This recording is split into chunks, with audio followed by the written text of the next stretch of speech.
Amis lecteurs, amis téléspectateurs, amis du Congo, bonsoir. Nous voici à notre troisième émission de Vendredi Citoyen.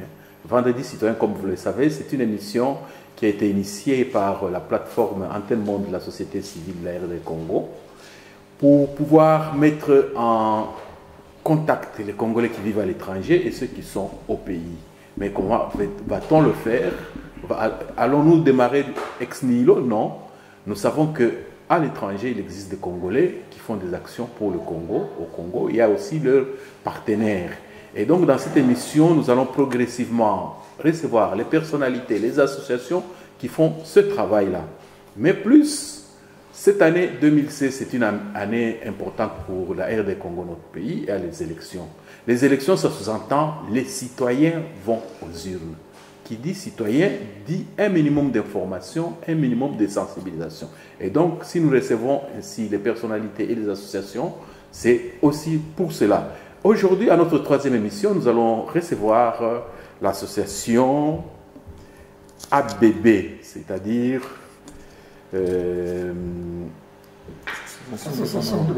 Association des Banabarumbu. Et en face de moi, j'ai deux membres de cette association qui vont se présenter.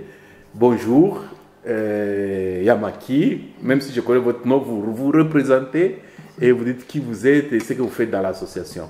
Merci, monsieur Tchakfita. À l'association, je suis le président de l'association ABB, qui est Association des Banabarumbu, qui est ici en Bruxelles. Et puis, on travaille avec une partie qui est au Congo, qui s'appelle encore Association des Banabarumbu. Là, on va les développer quand on sera... Merci bien, Yamaki. Et vous n'êtes pas seul, vous êtes avec Patrick Messo. Patrick Messo, bonsoir. Bonsoir, monsieur le journaliste. Pouvez-vous davantage vous présenter pour nos lecteurs, nos téléspectateurs et tous qui suivent cette émission? Merci beaucoup. D'abord, un grand merci à votre plateforme qui nous a envoyé l'invitation pour venir expliquer un peu ce que nous faisons comme action concrètement. En fait, moi, je suis Patrick Messo. Je suis le coordonnateur des ABB parce qu'il y a des entités, comme le président Yamaki vient de l'expliquer. Ici, nous avons l'association, l'Alliance Barumbu Belgique, qui est ABB.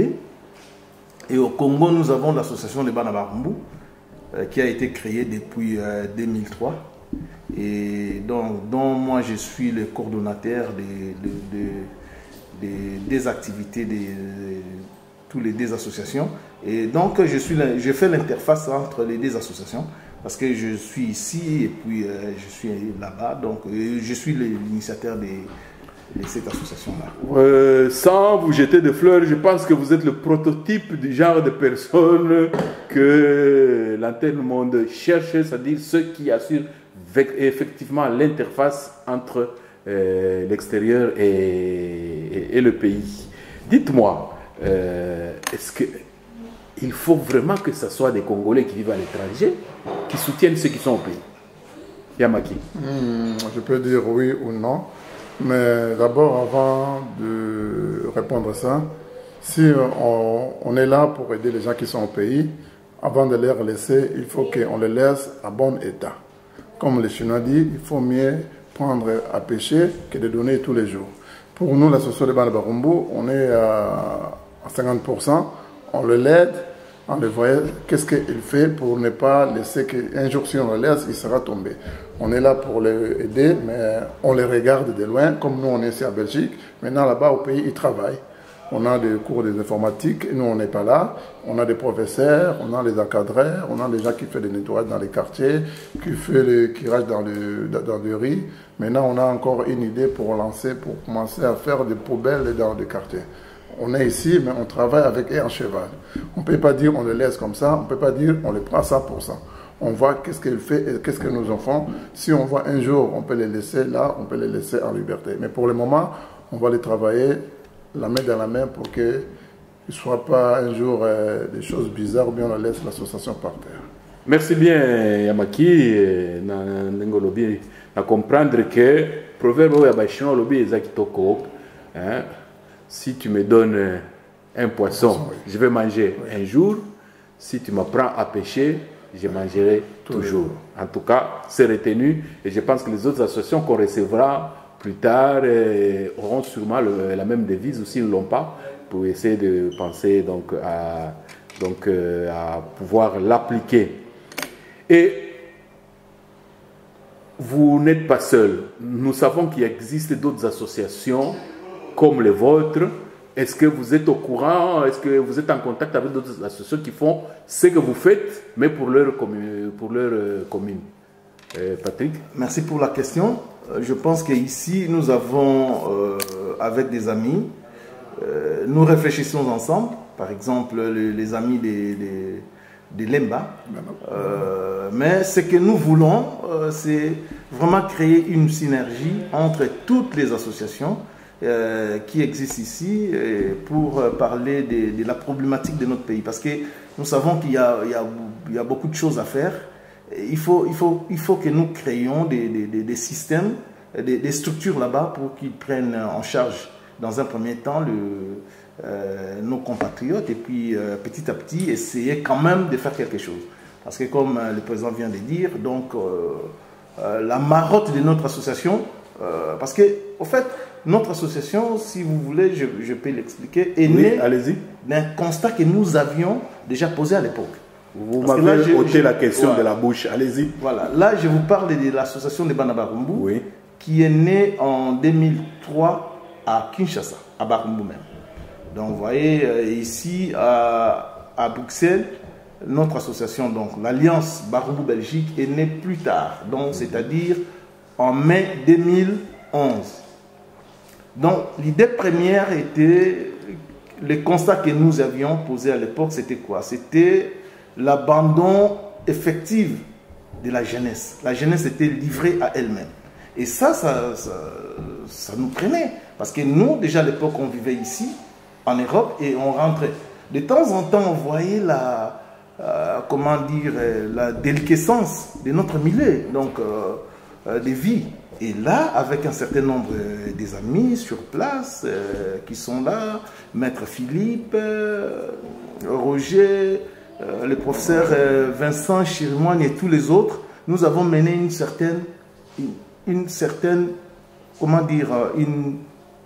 nous avons mené une réflexion très profonde et ça nous a amené plus tard à créer cette association-là. Donc l'association était née suite au constat d'échec, si on peut dire. Vraiment la jeunesse. Déjà à l'époque, nous dénoncions ce qu'on a appelé maintenant les phénomènes Pumba. Nous sommes à Barumbu et on voyait là où la situation allait aboutir. Et nous avons lancé, à cette époque-là déjà, nous avons lancé un signal pour que les autorités comprennent que non, ça ne va pas. La jeunesse ne peut pas être livrée comme ça elle-même.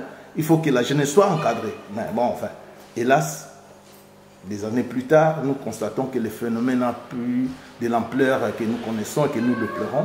Mais bon, dans la vie des hommes, il y a toujours des problèmes, mais il faut les régler. Donc je pense que si nous prenions en charge, et ben voilà, nous allons régler un certain nombre de problèmes comme ça. Yamaki, bon, Patrick Alobi. Bon, excusez-nous, chers lecteurs, je pense que nous avons une telle présente population à base. Hermoko, il faut que nous lingala parce que finalement, bangonde ba destinataire à émission yo, bangonde l'air bakolanda va comprendre que mon avis donc comme il na niveau ana et puis bon, ça bango moi courage à continuer. Bon, comme mon frère Patrick Messo a eu Koloba pendant les Cambia au Tomnag na pays en 2003, Tomnga qui ko nazonga mom kesima qu'aucun des pays de temps en temps, tout le monde qui est bon qui fait mal tous en mer et puis surtout les Cambia Pombo Tolo, mon frère qui vient de dire, nous à Barumbu déjà tout de suite on constate qu'il y a mais comme il y a un peu battu qu'il y a un caté, maintenant il est comme grave. Et tout tiquité toujours à Bango comme tu m'as dit qu'on récupère Mandambo na Alliance Bambou Belgique où ils ont acquis une association Barumbu, qu'on soit moko ya Bapomba, qu'on soit une association qu'on encadré, qu'on peut faire une formation et puis il a témoigné. Il a dit que j'étais là, mais je vais de sortir. Maintenant, ce que je sens, je ne peux plus retourner. Et puis, j'ai conseillé aux autres de ne plus retourner là-bas. un kuluna, si vous avez une image dans la vidéo, si vous aurez le temps, vous pouvez vous ça, après c'est moi témoignage. Et puis là, c'est que dans Barumbu, moi, le phénomène est diminué. Malgré, ce n'est pas nous, on peut prendre ça 100%, il y a toujours 5 là, dans Barumbu, on va aller un peu à niveau à l'écolo, on va donner un coup de main, dans ce Barumbu qui est au pays, on va moi, moyen, à tout le monde propice pendant qu'on encadrer. L'encadrement est là. Mais tout ça, on va bloquer belé pendant qu'on encadrer. Nous, on est de loin. Tant que il faut les gens qui sont là, ce n'est pas eux seulement. Nous avons des autorités, des communales, des notaires, des mieux placés, des associations. Dans le sens là que nous avons commenté. Merci Mingi Yamaki. Patrick. Ah, les bandes, tout ça, la maquille, les mingi trobaka, tout ça force. Il y a solo, ce que Otali, Bongo et Kendeke, sont totalisés, ils ont ébélé. Mais est-ce qu'il y a solo tout ça force? Pris ensemble, vraiment, tout ça force, au sentir de force à moi. Au moins, force va décréter à moté. Parce que au moins, les Congolais, nous avons tendance toujours à décréter des trucs. Ouais. Ah, Congolais, RDC, Lokamakasi. Non, c'est pas comme ça. Et Lokamakasi, il y a des critères.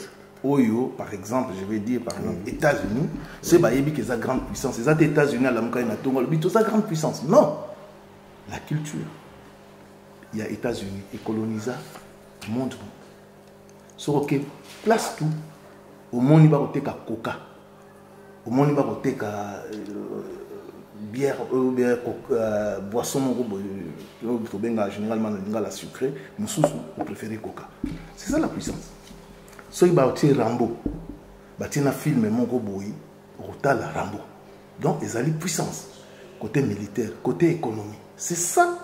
Il faut travailler dans le sens où. Oui, mais tout sentiment. Parce que le Congo, finalement, nous appartient. Ce qui est athée, et que tu as donc, tu vas juger biso. Alors, tu as un peu, tu as un peu plus sérieux. Tu as sérieux. Non, le bas, c'est ça, ma biso. Tu as makambo, tu as ça là. Et puis, tu as vendu mingi na poto. Ngan banda nazalia. Non, na yokate.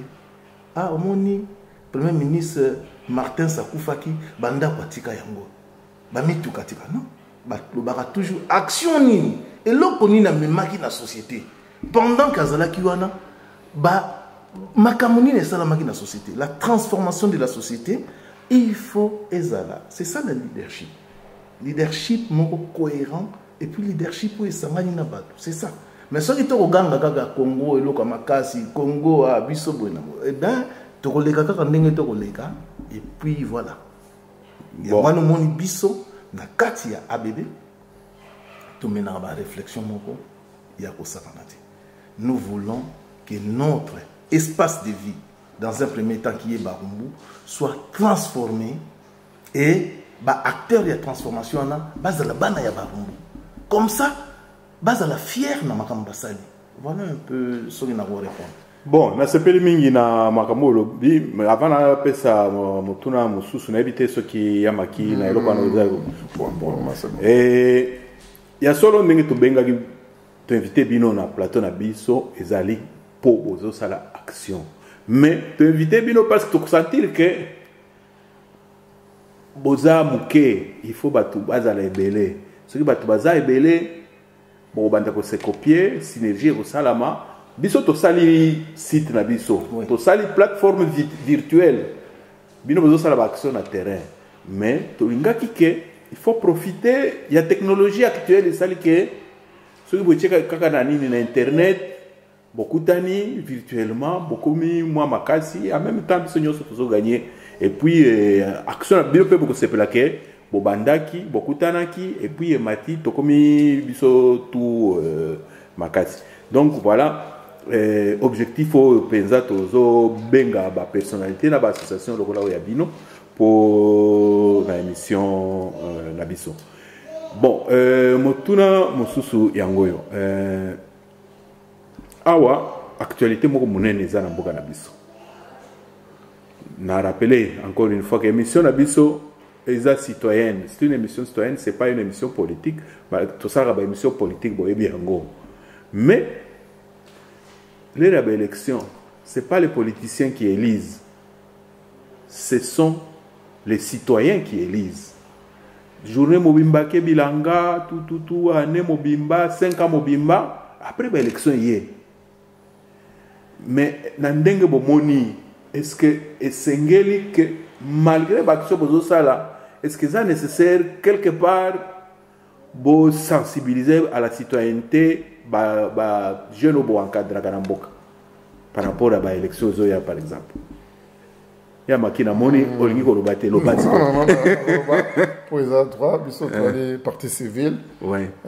Comme on est là pour vendredi citoyen, d'aller émission, je l'équipe le vendredi. Ce qu'on peut demander aux gens qui sont au pays de réfléchir, de voter, c'est lui qui va aider le pays. Ce n'est pas de voter pour voter. Si tous en toujours à contact. Et puis, à Barumbo, on a pensé de préparer une personne qui peut être valable pour la commune de Barumbo. Dans le sens que Baza moi belé na Barumbo. C'est ceux qui na commune de Barumbo. Barumbo est dans la carte ya Lukunga. Lukunga est dans quand même la commune belé na carte. Tokosenga un jour ceux qui vont voter na Lukunga, ceux qui vont kota na ba commune moko va voter bato bazali capable pour diriger le pays. Ici ezali mon habitude de osenga mboka tambola malamu va voter oya koki ko tambusa mboka. Ici comme tu as les partis civils, tu peux penser que kota na kati na ngote, tu vas un peu artificiel pour na kota pendant na motindo kama politique. Bon Patrick, elo ko bakisa na problème wana parce que bon bilo moko bolobaki bon talaki o mapomba tout ça bo bandi ko banga ki makambo eko mema biso wapi et memi biso pe esika wana ya mabe bilo moko bolobi eza musala binote l'état de fala sala or l'état eza nani atiaka bato ya l'état biso moko donc sikoyo lokola toza na possibilité wana position na yo par rapport ya ba jeune ba encadraka eza ndenge nini? Bon, merci mingi papa journaliste pour la question oyo posé na banzi za question moko eza na aspect ebele. Aspect à liboso biso to bundela dans un premier temps milieu espace de vie place tozali. C'est-à-dire Barumbu eza na problème ebele. Moi je pense que na démocratie ce qui to benga vraiment que République démocratique du Congo, je pense que on a opinion na point de vue na ngai, je pense que élection netia bourgmestre eza makambo politique eza makambo ebongi bo pour na technicien oyo ayebi makambo ya commune amoni parce que pour nanga point de vue amalgame ça mingi tolingi kaka non à un certain moment tokoyi ko sala mais wana eza penda ezali eloko to sengi eloko pe to sala c'est encadrer les jeunes ebi na tozaki na Kisasa na janvier en novembre tina janvier 2015 oui et puis ça va détailler hein il y a au salaire sur terrain c'est ça donc on pourra rebondir dessus bon to salaki eloko to bengaki to organizaki les agora to bengaki les agora donc ezaki forum citoyen to bengaki bana Barumbu tout ça parce que pour botonga mboka faut boyeba na ba valeur commune ni bo partager. Alors, tu as batelier, tu as batelier belé, ça nous a pris un mois. Chaque samedi, sous l'initiative, il y a Alliance Barumbu Belgique, il y a Association de Bana Barumbu. Mais oui, tu as peine la chance, biso Bana Barumbu, tu as le bango, parce que la chance. Le micro, ils ont la chance, les lots. Donc, vice-ministre de la diaspora, Azam Moko ya Barumbu, Abotami na Barumbu, Azam Mona ya Barumbu. Alors, Sengaki, sous le haut patronage, il y a vice-ministre de la diaspora. Le cas de la diaspora, tu organises l'élection, tu organises les agora de Barumbu pendant un mois. Et puis, tout ça qui va plaidoyer belé, tout ça. Donc, je pense qu'ils allaient dans Zela. Et puis, si tout va bien, en novembre, mois Oyo, tu vas au Kenya, ça. Tu continues toujours parce que si tu as un thème Auto bengi yango créer l'équilibre pour un Barumbu proactif. Donc il faut tous à la proactif na terrain. Donc voilà, to sala yango, to kuta na bana Barumbu ndengo uti koloba wa monsieur journaliste, to créer pe biso eloko na biso eza virtuel, bana nyonso ya Barumbu na mokili mumba place bazali kopesa biso ba idée ndenge ni to ba ninga msu ya Afrique du Sud to sala na bango. Donc les gens sont citoyens parce que tout le monde est à bon côté, tout le monde est à basa et la biso. Biso mon photo zoa destin na biso en main et je pense que après bango mo ba komona o nani azali malamu pour ba voter parce que baza pe na conscience. Très bien. Merci mingi Patrick Messo. Yamaki et loka ko bakisa. Non, initiateur qui est mieux placé. Oui, mais vous avez une expérience musu souté au bo sala ki ke parce que émission tozo sala bato ba somo su basala kapé ba action soki ba yoki bino bo salaki ba oh surtout ça que belé melo kwa nana no e biso na mato ite occasion yango yote donc pesa moi exemple moko ya action bo salaki kuna et sala et ku sala ke ba ningo bazolanda ba imiter bino bon exactement moi ça fait un peu l'équipe temps tout ça qui moi numéro côté sport donc on doit gagner terrain avec initiateur Patrick Messo to mo gaiko zo bana lingwala na bana ya lemba cela qui ni moko to beta moi bale pour nous mega ko to les deux communes et dans ensemble na ba commune mususu to mo na ke bana ngola ba ke bele na ba rumbu to ndeke pe na lemba to beta ma match bana ma bebe ya na ba rumbu moi bloko na pona recette ba rumbu eza ko bima ba commune mususu et puis to zali na moi projet moko na so na ko ko bangwa wa le ba papa to zali ko lingane prochaine to nzamba ko linga to ça na moi marathon à Barumbu Barumbu dans 9 quartiers to meka ko senga pour commencer sa commune to kaza ko kabiso ameka ko préparer toute sécurité moi marathon mo dans Barumbu de Kabamba paketa so Kasai bazongi bon marché flambeau bazongi na Kasai tout ça ils a ko sécurité marathon exanité à l'honneur de Alliance Bambou Belgique na Barumbu dans Kisasa seulement marathon to benga sa moi bateau ya kala ba sportif na ba politicien ba Barumbu na ba musicien ou moi ba salle comme na Barumbu parce que tous ont pensé neti côté musique bah minga Barumbu ba kufa batika biso to benga sa mamba na bango comme ça à mémoire tout cela qui peut être challenge de Volvo qui était un grand joueur na Imana bah gros ça la challenge na yekendeki bien et moi tous ont pensé année prochaine tout ça la marathon à Barumbu oui va permettre tout le gars sponsor autour de bango na commune Barumbu ba grande usine et dakuna on m'a donné un coup de pause pour donner comme ça la Barumbu et ça la marathon à Barumbu. En ce moment, projet là, mais on a tout lancé. Ce qui est que Simba ou Barojouango avant de sauter, c'est tout dans le terrain avec une certaine comité dans la Kinshasa parce qu'on a une comité là-bas où nous avons contact l'année prochaine, tout le monde va faire la marathon à Barumbu. Et puis tout dans le parcours informatique, maman parcours belé alphabétisation et puis ça m'a dans le quartier déjà, dans l'école des devoirs. Tout ça, la bibliothèque na Barumbu, tout dans l'image mususu, so Barolanda moi na moi, tout mettre que c'est moi bibliothèque na Barumbu. Mais tout ça comme tout dans musique, tout ça au tard, son zamba so un jour tout mais faut réorganiser en place. Bon, question nga mususu yango. Nini avantage ni bino boza awa, boza nango bango baza nango kuna te, nde salaka bo sala interface wana. Parce que oyo so bozolo parce que bino tout boza ega la Barumbu, je suis sûr que bolinga bosala te, mais du fait que boza awa boza na moi plus moko que bozo sala et faciliter bino nini émergence à association na bino. Oui, merci. C'est-à-dire que ndé to uti kolobawa omoni na mokili il n'y a pas plus géographe qu'un voyageur. Bon, biso to botami to koli na Congo mais et sali ke to bimi.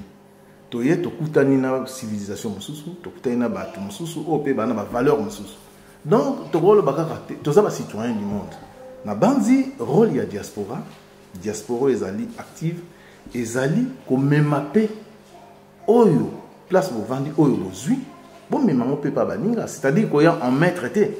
Mais koya ko sangana na baninga pour créer symbiose moko ya bien parce que mon qu'il faut quand même les moderniser. Maintenant on rebondir sur na makambo présent lobby. Moni par exemple, to moni qui lutte ya batu et cause la politique té parce que batu ba politique té. Politique ya mingi discours. Mais il faut batu balia. Hein? Ya ngwano moni to association na biso toza na 5 hectares oyo tozwaki na bibwa, c'est-à-dire eza na barumbu te, eza na commune mosusu, mais tozwi mpona koloba ke likambo ya barumbu eza kaka na kati kaka ya barumbu te. Toza nango tosali bilanga, toza na agropastoral, toza kosala bamakambo ebele parce que todécouvrir ke toza na baagronome na barumbu oyo lelo bakopesa association na biso maboko. Ce que moni misala ba osala ondima te, mais le faut na mona, il faut bato ba yoka ya solo comme ça bazala édifier. Donc tozali na yango, toza osala eloko ba bengi ba pisciculture, toza osala élevage ya bangulu, donc to koni ba pondu, ba ndunda, tout ça. On a 5 hectares. Toza na posa osala ebele, mais à dire vrai, toza quand même limité. C'est ça le problème na biso ba congolais, na roloba. Parce que ce que moningai, je suis contre, par exemple, bateau yo toujours basengaka ONG na bino, bozana ba partenaire na poto nazalaka na sepelaka nango penza mingite na sens ni. Parce que tant que le baké souveraineté, tant que baké il faut tous aller indépendant. Il faut tout ko biso moko sala na biso. C'est vrai que bande ko bako aider biso, mais to ko ki ko tia to ko baser bo moyi na biso te kaka pesangai. Parce que la main qui donne est toujours au-dessus de celle qui reçoit. Ce qui bateau bazali ko pesa yo, ba routine d'ailleurs ça la culture peut-être oyo et ko profiter de la population té. Et zalem sur culture moko po ba exporter ba biloko moko entre-temps population ba ouvrir ba osala ba rokufa nzala. Donc voilà yango no moni biso to senga ka makasi bana ya barumbu. O ba vanda na barumbu. Ba botama na barumbu. O ba linga ka barumbu. O ba leka ba congolais o ya motema malamu ba meka quand même ko edaka ba ONG na bango mo ya Congo parce que tout le monde ba musicien ba acteur belé, il y a des gens ba mécènes o ba pesa ba mbongo ko ba yemba bango. Mais pourquoi ces gens-là ne savent pas aider les associations par exemple qui ont pignon sur rue qui s'assemblent en Mbujimai partout? Solidarité, on est fait à la agissante entre nous. Et ça fait défaut. Donc, ce qui n'a comprendre malamu, bino moko boko se kotizaka wa, bino moko boluka ba mbongo, ba matériel, etc. Ce qui comme ebele, nde botindi pour permettre au baza kuna. C'est ça. Bon. Mais c'est vraiment condamnable. Oui, mais tout réfléchir le colo ya nini wana. Olobi solidarité zangi au moins ceux qui musiciens sengi ou pasteur vite fait d'après vous pour résoudre ce problème là pour ce qui solidarité ezala ndenge boza bana barumbu na yebi ba ressortissa barumbu na poto baza ebele mais bango tout ba yaka pa na binote bango tout ba profiter ba soutenir kate non donc souci na bino ezali que tout celui qui a lobby naza mwana barumbu à comprendre que natia yanga le boko n'est-ce pas Yamaki c'est ça. Mais comment résoudre le problème pour résoudre le problème on a ezali question pour solidarité za la makasi po ba oyo ba hésitaka ba ya pe ezali question à foi parce que tout ça déjà émission tout ça ba numéro de compte dans ces émissions ba musu ba benga mais vous êtes content ou bien c'est en deçà évaluer. Non, on n'est pas sur une échelle de 1 à 10, évaluer. On est à 2. Voilà. On n'a pas des fait questions, même la moitié. Na bino na ngai to réfléchir nanu. Et logo ni sengli to ça. Parce que nous to ça l'émission quelque part déjà moi contribution. Oui. Parce que na banda ki ye kuto lobby otozo ganga ayo toza makai cité. Il faut solidarité, il faut to cotiser, il faut to matériel et zo ya pété. Donc quelque part biso moko nde toza na mwa bolembu mais siko to sala ni soki tolobi totanga bakombo ya barumbu toyebi o bakoki kopesa batia brique pour to construire mosusu tokozanga ekloba pourquoi pas on a cité mon nom non kotanga ce que on peut demander question nanga ya ngoyo c'est-à-dire na bino na ngai toza conscient que il y a un problème na émission mosusu na lobaki que soki banini balibani bazana marche awa beaucoup de monde affiche, beaucoup de monde a nité, mais on a 10 000 personnes dans la balabala. Ceux qui baloba qui est béni, tout ça, il y a 10 personnes. sikoyo na projeter ango na action citoyenne bino bozo c'est l'action citoyenne pour soutenir parce que au bazo soutenir bino bozo gagner nini rien mais kaka motema malamu bolingo pour na mboka bolingo pour na bana mboka mais bon bino bobo évaluer que 2 sur 10 mais sikoyo proposition ni poto matata na 6 sur 10 que batu bala muka ba comprendre que il faut tout ça le quoi. Oui Patrick. Mais moi je pense que ezali na ba occasion boy. OK. Ndé ekoki ko sala ki batu ba prendre conscience que nous devons faire quelque chose pour la communauté na biso. Donc et puis sérieux il y a ba association mais je pense que de ce côté-là bon wana na ko juger quand même te makambe de na terrain mais na banzi ezali bino pe bato média surtout net ba plateforme netio bosali il y a mon même te ko aider ba baye ba ki non il y a des structures qui existent to ko kipe ko aider donc ezali évolution normale et puis ezaka plus de conscience mais na banzi ko ya nango. Bon, merci bien. Oui, na ko bakisa o to azamona barumbu azali banda o alingi ko tia brick pour to construire barumbu ainsi ceux qui ont la confiance na biso numéro compte Gezala to recevoir et puis on passera encore pour 4e émission pour remercier les gens qui ont contribué ainsi tous ceux qui ont été confiance Gezala parce que nous on est là on n'est pas tous les gens qui étaient sur Tokoli et puis en Europe quand même tout le transparence Gezala.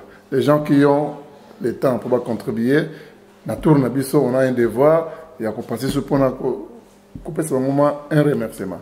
Ensuite, tous les amis Nabiso, frères, des sœurs qui sont loin, qui basent la confiance Nabiso, tout ce qui est au recevoir, tout ce pour remercier. Amis lecteurs, amis téléspectateurs, nous vous rappelons que vous suivez l'émission Vendredi Citoyen. L'émission Vendredi Citoyen, c'est quoi? C'est une émission qui a été initiée par la plateforme Antenne Monde de la société civile de la RD Congo. Dans cette émission, quel est l'objectif que nous poursuivons? Nous cherchons à mettre en synergie les forces des Congolais qui vivent à l'étranger avec nos compatriotes qui sont au pays. Mais si nous avons initié cette émission actuellement, c'est parce qu'il y a un moment important qui arrive, ce sont les élections. Les élections, ce sont les citoyens qui votent.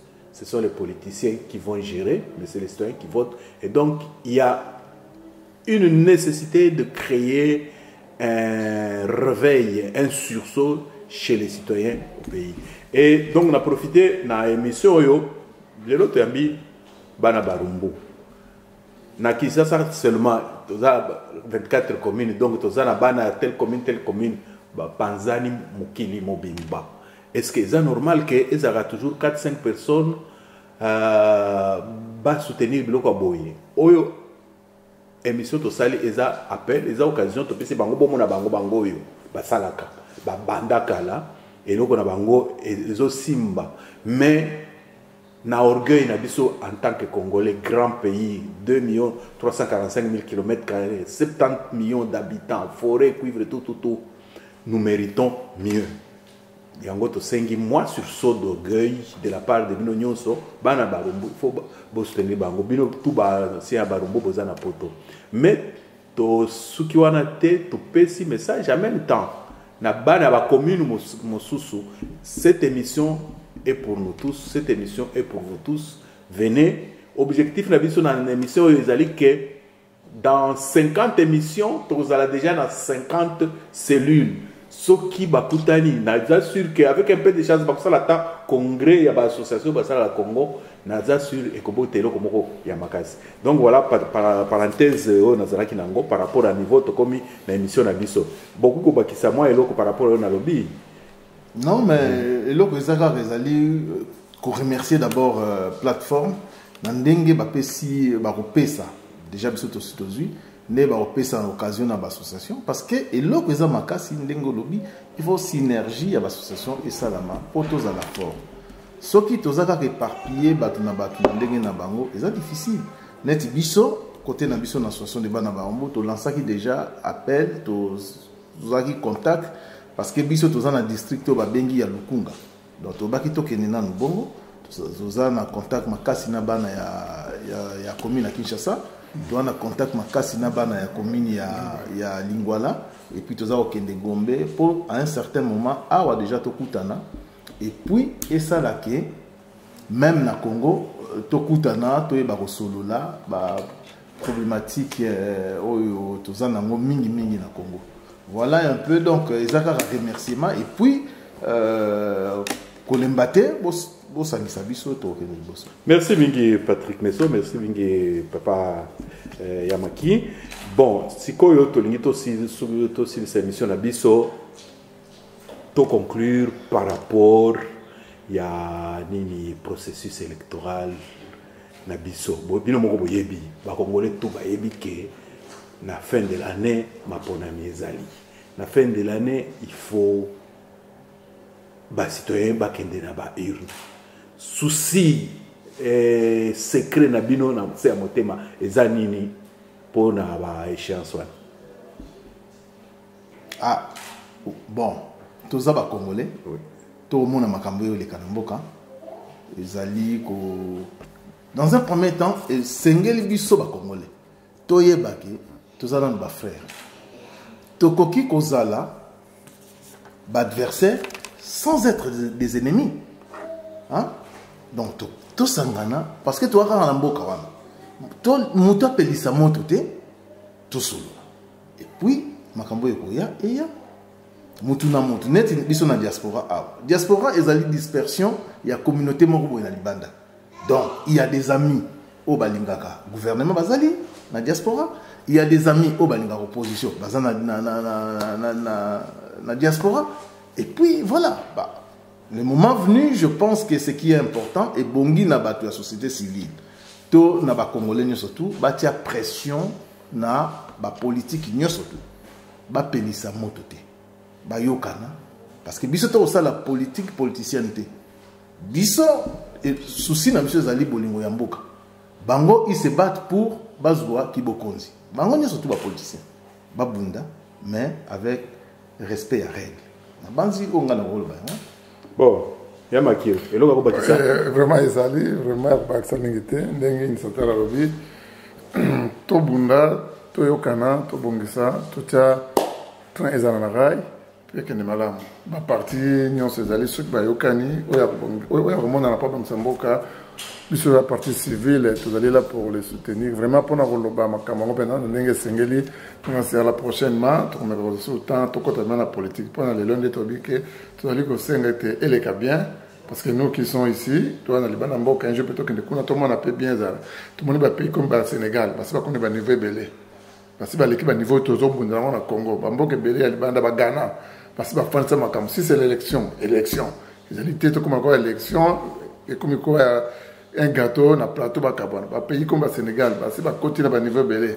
Toujours par exemple le pays d'Afrique ou en Afrique du Sud élection ils ont tout mec au dans l'élection comme le voilà il là au gâteau nani non c'est comme pour l'élection tout ça l'élection ce que Sengeli et Salama ce que Sengeli va voir comment on peut le faire bah je attends ce que Salama merci vraiment la partie on a la moi na sens bien merci mingi mais moi mutuna mususu ya muke bolinga te boza ba encadreur ya ba jeune oui boza ba encadreur ya ba citoyen o ba kozwa bulletin batie na urne soki bozali na koloba mot d'ordre te mais disons moi avertissement hein est-ce que vous pensez pas que c'est quand même nécessaire pour ya ko pesa bango moi tori pour après élection ezalate lokola avant élection ah non bino bato apoto botinde la boye ba ordinateur tout etc. Oui bon personnellement j'ai du mal si je peux le dire comme ça j'ai du mal à parce que vouloir ou pas moi ça fait 28 ans que je vis ici en Belgique non dans un pays démocratique. J'aimerais que les Camerounais soient à la maison. Qu'il y ait un rassemblement et ça, selon l'idéologie à la partie. Au lieu que ezala kaka bongo. Parce qu'il y a moins de ce problème. Parce que au revoir l'air nous sous tolobi tolinga te nous avons à traiter avec l'institution où ils en a poto. C'est-à-dire l'institution, et cela met d'une manière démocratique. Bon, ce qui par exemple, yo osa libéral, osa na gouvernement netol bana neti majorité présidentielle. Idéologie na moyenne. Rassemblement, idéologie na moyenne. Donc, ezakaka opposition na pouvoir ba obunda. Mais non, à un certain moment, il faut toyer bata gauche, ba libéraux ba yebisa biso, c'est par rapport à ça. Parce que ba libéraux mamsou bazali na rassemblement lelo, c'est ba koti na pouvoir, ba kotia programme ya rassemblement te. Ba kotia programme na bango ba libéraux. Voilà. Donc c'est ça le problème au tozana o ngai na mona ma pasi yango. Donc on a vraiment ça des points de vue citoyen. Donc à un certain moment. Parce que tu vois le bataille non biso na Congo to arabe. Non, Congo ils ont se moderniser. Il faut que tu mettes un diapason, c'est to lingito za la fort à l'extérieur. Mais tous en a pas norme mon on a pas tout. Sinon c'est difficile. Merci mingi Patrick Messo, merci mingi Yamaki Makiadi nandenge bo limaki koleka na émission na biso vendredi citoyen. Akanisi bo balandi biso va comprendre que société civile est à peine à poids. Va comprendre que ba Congolais ba vivre à l'étranger, ba ça n'a pas si mingi. Akomona ndenge nini mboga na biso zotambola. Awa to bandera ko tinda ba ordinateur ko tinda ba mongo. Ba élection yango zoya. Ezali responsabilité ya ba citoyen ba kozala électeur biso peut kozala ba électeur même bon biso ezala mingwana mais ya bango kuna ezasure ezala teke après élection on dit ah moni bon ba élection qui ba pia kezaka tout ça et nous espérons beaucoup que nos amis qui ont des associations feront un travail citoyen avec les électeurs et que ce moment passe bien au profit de tout le monde. Nade messieurs bino mingi, mais avant de se séparer, nazala moi action protocolaire désormais. Ce que vous voyez dans l'émission Nabiso, vous avez un livre d'or. Bon, tiens moi l'inzaka nabino, ekotikala. Et ça peut s'engopo na baoba koya sima baotal ah baoba le kaki ainsi de suite.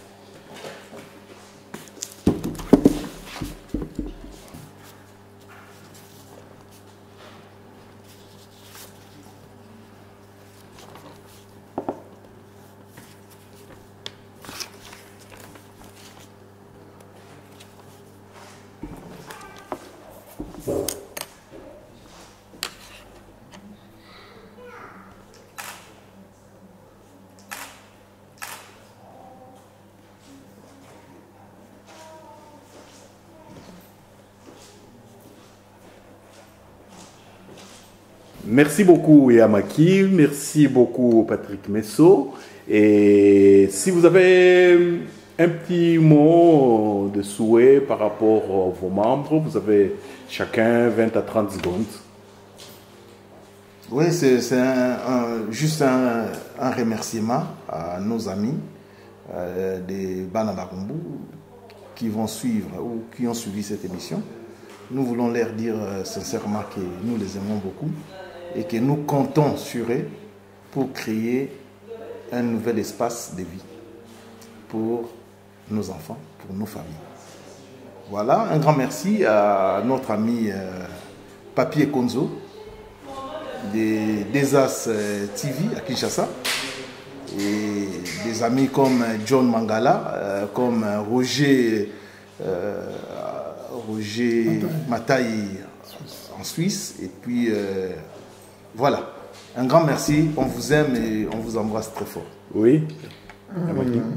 Je tiens d'abord à remercier les comités de Bana Barumbu qui sont en Bruxelles, Maître Philippe Matondo, Olivier Izantouni, Roger, souvent on l'appelle Roger Mokondi, Sahel Moukila, Vieux Gary et Vieux Magnol, avec les autres qui sont au pays. Pour les gens qui sont ici, je vous aime tous, parce qu'on ne peut pas citer tous les noms. Merci beaucoup ABB, Association des Bana Barumbu, Alliance Barumbu Belgique. Merci beaucoup vous, nos lecteurs, nos téléspectateurs et tous les amis du Congo qui nous suivent. Ça a été un plaisir de recevoir cette association qui a des actions concrètes au pays, qui voudrait être mieux soutenue, et qui aimerait être en synergie avec d'autres associations pour qu'ensemble ils puissent être plus forts, pour qu'ensemble nous puissions être plus forts. Et merci beaucoup à Gérard Kanadouassa, notre réalisateur, grâce à qui ces images vous parviennent. Encore une fois, merci et à la prochaine.